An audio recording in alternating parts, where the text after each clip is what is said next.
पत्थर स्वयं हटाने होंगे, खुद ही पांव बढ़ाने होंगे। अगर मंजिल तक पहले पहुंचे तो सब आपके दीवाने होंगे। नमस्कार विद्यार्थियों, मैं हूं राजकुमार।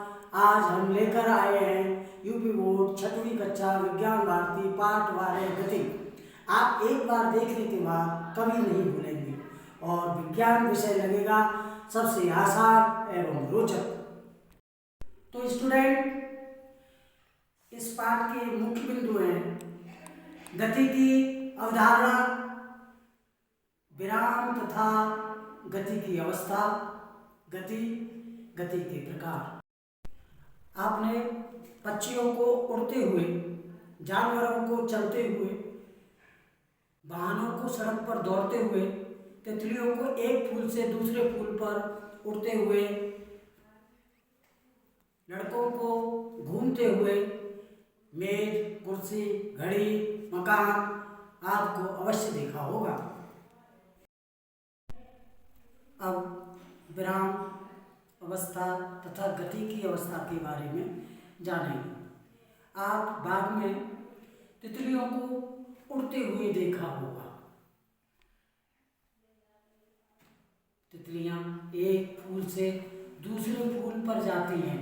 इस प्रकार तितलियों का स्थान बदलता रहता है, किंतु फूल अपने ही स्थान पर रहता है। इस प्रकार हम कह सकते हैं कि फूल स्थिर है और तितलियां गतिशील हैं।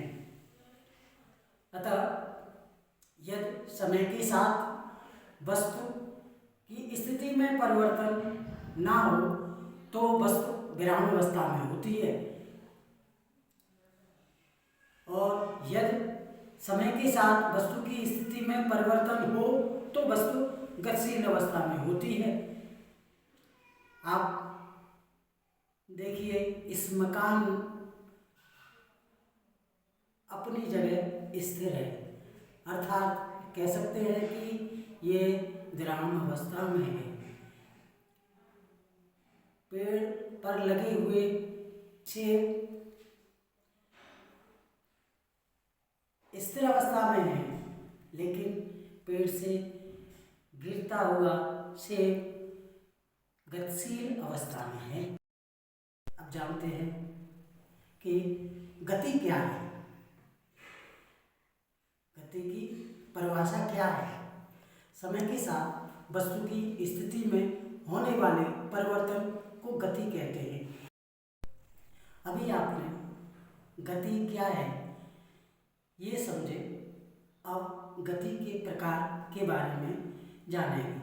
गतिशील वस्तुओं की गति अलग अलग प्रकार की होती है। आइए गति करती हुई वस्तु के विभिन्न प्रकार के प्रकारों का अध्ययन करें। नंबर 1, सरल रेखीय गति, वृत्तीय गति, घूर्ण गति, आवर्ती गति और दोलन गति, अर्थात इसका दूसरा नाम भी कंपन गति है। अब नंबर 1, सरल रेखीय गति के बारे में जानेंगे।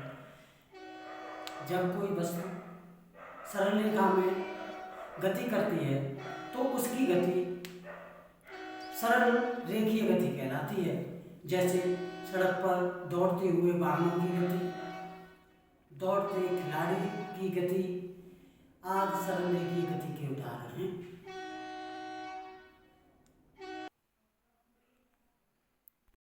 गति के बारे में जानेंगे। जब कोई वस्तु किसी निश्चित बिंदु के चारों एक निश्चित दूरी पर वृत्ताकार मार्ग पर चक्कर लगाती है तो उसकी गति वृत्तीय गति कहलाती है। जैसे सूर्य के चारों ओर पृथ्वी की गति, पृथ्वी के चारों ओर चंद्रमा की गति, घड़ी की सुइयों की गति, कोलू चलाते हुए बैल की गति आदि वृत्तीय गति के उदाहरण है। अब वृत्तीय गति का एक क्रियाकलाप अर्थात गतिविधि करके देखते हैं। लगभग 50 सेंटीमीटर लंबी मजबूत डोरी लीजिए। डोरी के एक किनारे पर पत्थर का एक छोटा टुकड़ा मजबूती के साथ बांध लीजिए। डोरी का दूसरा सिरा हाथ से पकड़कर अपने सिर के ऊपर से घुमाएं। पत्थर की गति का अवलोकन करें। पत्थर का टुकड़ा वृत्ताकार मार्ग पर गति कर रहा है तथा उंगली से पत्थर की दूरी सदैव समान रहती है। पत्थर की इस प्रकार की गति को वृत्तीय गति कहते हैं। दूसरा देखिए, ऊपर की साइड में एक पेंसिल और प्रकार की सहायता से एक बिंदु पर प्रकार को लगाकर गाड़ कर और पेंसिल को चलाने पर एक वृत्ताकार मार्ग बन जाता है, जिससे ये प्रदर्शित होता है कि ये पेंसिल वृत्तीय गति कर रही है। अब तीसरी गति, गुण गति के बारे में जानेंगे।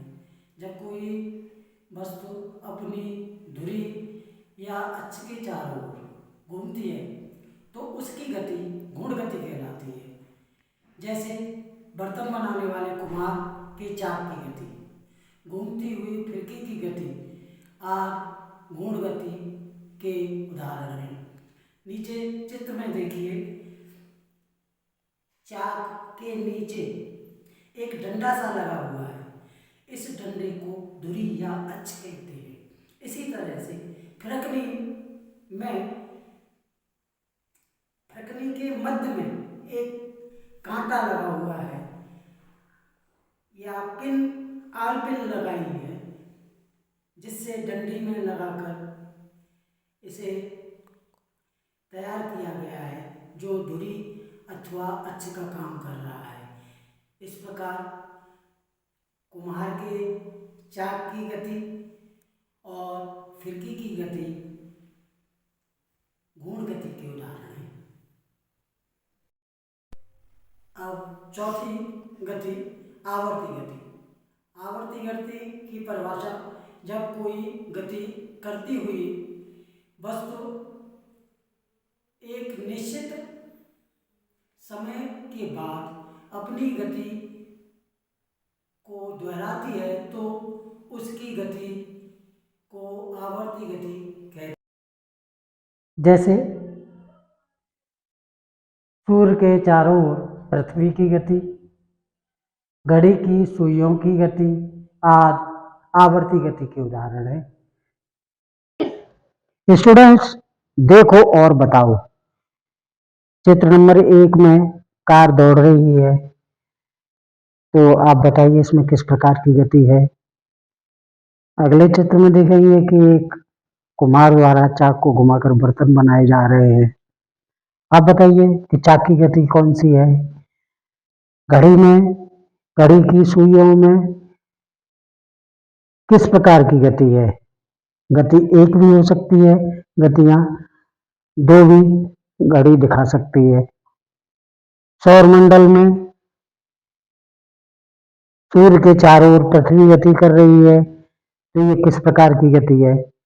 एक लड़की झूला झूल रही है, तो ये किस प्रकार की अवस्था है और गति है। ये दोनों चीज बतानी है।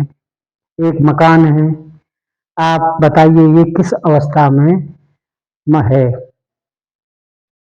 अब बारी है गृह कार्य की। आप घर पर करके देखो। स्थिर वस्तुएं आप कर सकते हैं, स्थिर वस्तुओं का संग्रह, उनके मॉडल।